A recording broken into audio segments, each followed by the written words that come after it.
I'm delighted that our first guest this morning is Colonel Richard Kemp, who served in Afghanistan within a distinguished career of 29 years. And Richard, good morning, welcome. Thanks for joining me on this Sunday morning. Good morning, it's my pleasure. Thank you. And Richard, you're obviously keeping in close touch with what's going on. I mean, how bad is the situation? It's clearly evolving hour by hour. And are we going to be able to get our ambassador, our nationals, and our friends and our interpreters out in time before something terrible happens? Yeah, I mean, my understanding at the moment is that the Taliban are in Kabul and at the moment are carrying out some kind of negotiations with the Afghan government, or with what's left there of the Afghan government, which will, I think, amount to the Taliban telling the Afghan government what's going to happen next. And it looks as though, I don't think we can be certain, but it looks as though there will be Kabul will not be fought over. It will simply pass into the hands of the Taliban, as so many of the other cities have. There hasn't been much fighting in the various cities around Afghanistan. Most of it's been agreement that the Taliban takes over.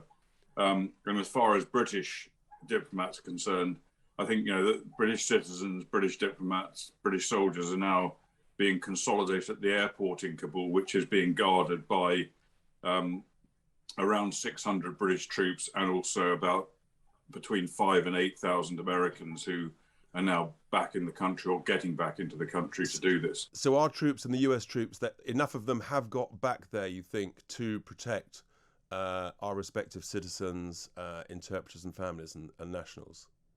Yeah, I mean, I think it was a relatively straightforward operation to get into Kabul airport, fly directly in there, and then secure the place so that it couldn't be besieged by the Taliban, and then maintain routes from the diplomatic premises in Kabul into the airport. And I think that's, I don't know for sure the extent to which that's been completed yet, but it certainly, I think will have happened because American troops went back very quickly, 3,000 of them, Yep. and 100 British troops, I think, are there now. I mean, this does seem extraordinary, Richard, that literally a matter of weeks since we took our troops out, since the Americans took their troops out, that in a sense the whole of the Afghan security apparatus that was built up, hundreds of thousands of security forces over many, many years, seems to have... What's happened? Because obviously none of the Western leaders expected this collapse in the security forces to take place anything like as quickly as has happened. I mean, it just seems extraordinary. Was it foreseeable, or has it surprised everybody? I think it was foreseeable from the minute that President Biden announced that he was going to pull out by the 11th of September this year, giving the Afghan government very little time to prepare themselves for to face a totally new situation. They weren't expecting his decision to pull out. It took them by surprise, and they haven't had long to get ready.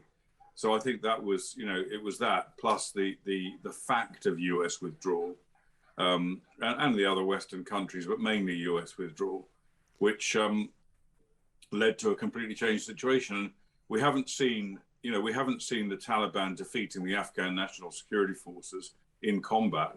What we've seen is provincial governors and governors of the different areas of Afghanistan simply going over to the other side, and with them the local militias, with the Afghan army recognizing that the situation had changed and just legging it, basically. There was some exceptions, but there was some fighting.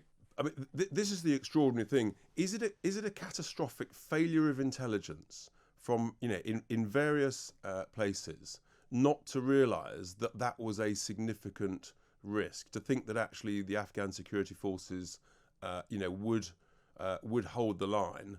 I mean, the speed of this is extraordinary. I thought literally yesterday, thinking about this programme, Richard, I thought, well, would it be possible to throw a ring of steel around Kabul? But already, essentially, it sounds like from what you're saying, that Kabul essentially is in negotiations, the Afghan government's in negotiations, and essentially it's almost all over already. Well, that's as I understand it. I think, we've obviously got to be slightly cautious about these immediate reports from the ground, so to speak. But I think it was understood for for many years, probably ever since we began in Afghanistan. It was understood that the Afghan security forces were very much tribally based and didn't really have much loyalty to Kabul. I think the hope was that Kabul government could, over time, and we've had around 20 years, could over time command the allegiance of the Afghan forces. But I think as I mentioned, the decision of so many of these local governors, regional governors, to switch sides, yeah, the extent to which that could have been foreseen, I'm not really sure. I think we've certainly seen different tribal elements, different leaders in Afghanistan switching sides time and time again. Yeah. So wasn't sort of out of the blue completely.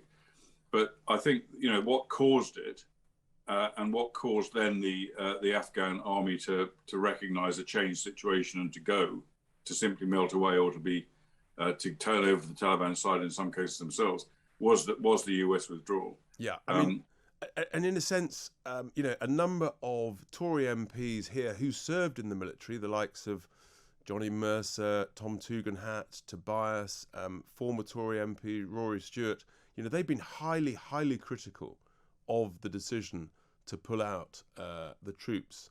I mean, what's your view? Was it inevitable, or actually was this a sufficiently small NATO force that had been, as I understand, in essentially sort of in a similar role for the last 5 or 6 years? I mean, could that have been maintained, or was this inevitable, Richard?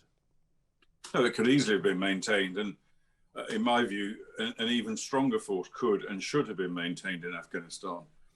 It was only drawn down to the levels it at now, particularly the US forces, when President Trump began to consider a withdrawal. He didn't decide, and he didn't, it wasn't his decision to move out. It was the current president's, of course. But until then, the US forces have been comparatively strong. And these are not vast numbers we're talking about. A few thousand people. If the world's only real superpower can't maintain a force of a few thousand people in its own national security interest, then I don't know what it can do. It wasn't about that. It was about President Biden reckoning this was not a electorally supportable operation any longer. And in a sense, once the US had decided to pull out, was it inevitable that the rest of us had no choice? Are the US essentially, because they're the global policeman? I mean, Rory Stewart, he wrote in the Mail yesterday that actually, we could have organised a coalition force without the US to have provided sufficient stability to protect Kabul and to give some confidence to the Afghan government and their security forces. Do you think that's credible? Well, the Defence Secretary, Ben Wallace, he said he tried but failed. What's your view on that, Richard?